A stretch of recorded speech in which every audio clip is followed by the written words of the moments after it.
France isn't firing Palantir because their AI is better. They are doing it to break the leash of American data hegemony. This procurement decision signals a shift where security no longer means buying the best tool from an ally, but owning the infrastructure that runs your defense capabilities. For viewers who think tech wars are just about chips and algorithms, this reveals the real battlefield: sovereign control over state secrets in an age where software is as strategic as nuclear weapons. The headline suggests a debate over which interface works better or which codebase is more efficient. That framing misses the point entirely. When France moves to replace American data tools with domestic providers, they are not making an IT budget decision. They are executing a calculated strategy of decoupling. The goal is to ensure that in the event of a geopolitical crisis, French defense capabilities do not rely on infrastructure controlled by a foreign power. This creates a fundamental tension between immediate operational performance and long-term strategic autonomy. To understand why this matters now, we must look at how adversaries are changing the game. A recent analysis from the Center for Strategic and International Studies highlights that while Washington remains hamstrung by bureaucratic risk aversion, rivals like China and Russia are aggressively integrating civilian commercial AI into irregular warfare. They utilize frameworks such as military-civil fusion to directly link their defense industrial bases with civilian sectors. This allows them to develop dual-use capabilities in artificial intelligence and quantum computing without triggering a full-scale conventional conflict. The result is a strategic gap where the United States appears ill-prepared for competition below the threshold of war, forcing European allies to question if relying on American acquisition processes actually keeps them safe. France's decision reflects a recognition that they can no longer wait for Washington to adapt its systems quickly enough to meet these modern threats. By choosing a local vendor, even one that may lack the immediate polish of established foreign giants, France is prioritizing control over optimization. They are betting that having guaranteed access to their own defense data during a crisis outweighs the benefits of using a slightly superior tool from across the Atlantic. This move forces Europe into a new dependency cycle where it must build its own sovereign stack to counter American dominance in critical software sectors. Quick resource note: I keep a curated set of Amazon search links in the description for books, gear, and tools relevant to this channel's topics. Some are affiliate links, so I may earn a commission at no extra cost to you. Please consider supporting the channel by using those links if you find something useful. This shift is not happening in a vacuum. It is driven by hard economic realities that are reshaping global power dynamics. The balance of resources available for technological projection and coercion has fundamentally altered as the center of gravity shifts. As of mid-2026, China's purchasing power parity economy stands at $31.2 trillion, surpassing the United States, which sits at $24.7 trillion in this specific comparison. This shift in economic weight explains why Europe feels compelled to act now rather than later. The resource base for global tech competition is tilting, and relying on a partner whose relative power is declining may no longer serve French strategic interests.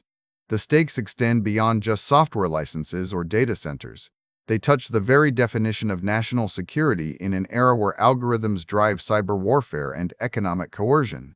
When states treat software like nuclear arsenals, they stop buying the best product and start buying the only one that guarantees data won't be accessed by a foreign power during a crisis.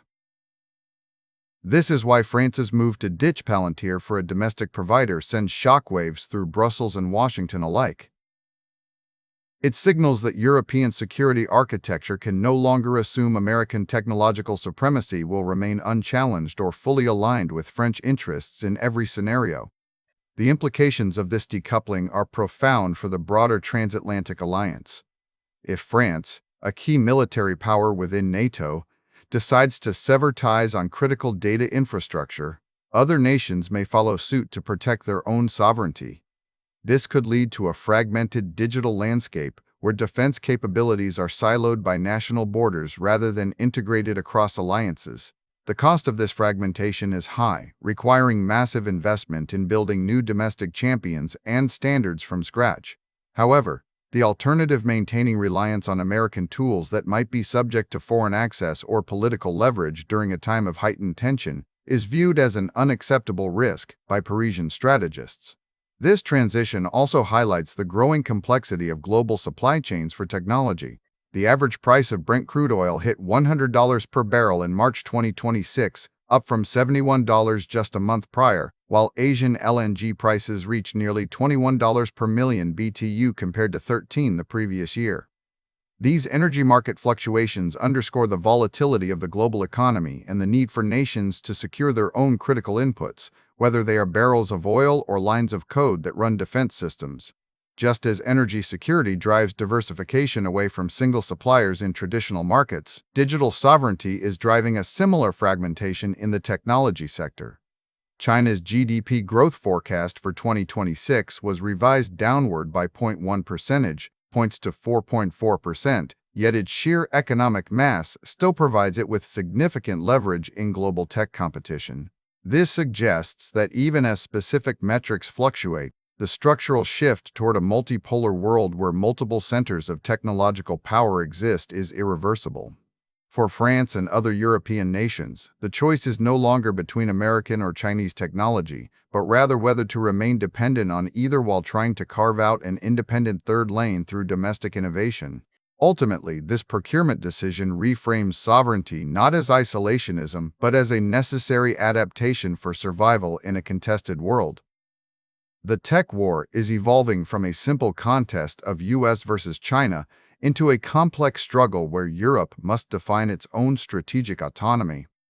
By forcing the creation of European tech giants to manage defense data, France is accepting that efficiency and interoperability may have to be sacrificed on the altar of security. This creates a new dependency cycle where Europe relies less on American software providers and more on its own emerging industrial champions.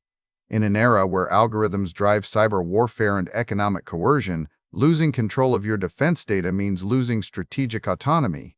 The move to replace foreign tools with domestic alternatives is not about rejecting technology, it is about ensuring that when the next crisis hits, France can still operate without fear of a digital leash tightening from Washington or Beijing. This realignment marks a definitive end to the era where European security could simply be purchased off the shelf in Silicon Valley and signals the beginning of a new chapter in great power competition defined by sovereign control over the very code that underpins modern defense capabilities. Thanks for watching all the way to the end. I am a one-person team working hard to make each video better than the last. Subscribe if you found value. It is the best way to show support. Drop a comment with your biggest takeaway. See you in the next video.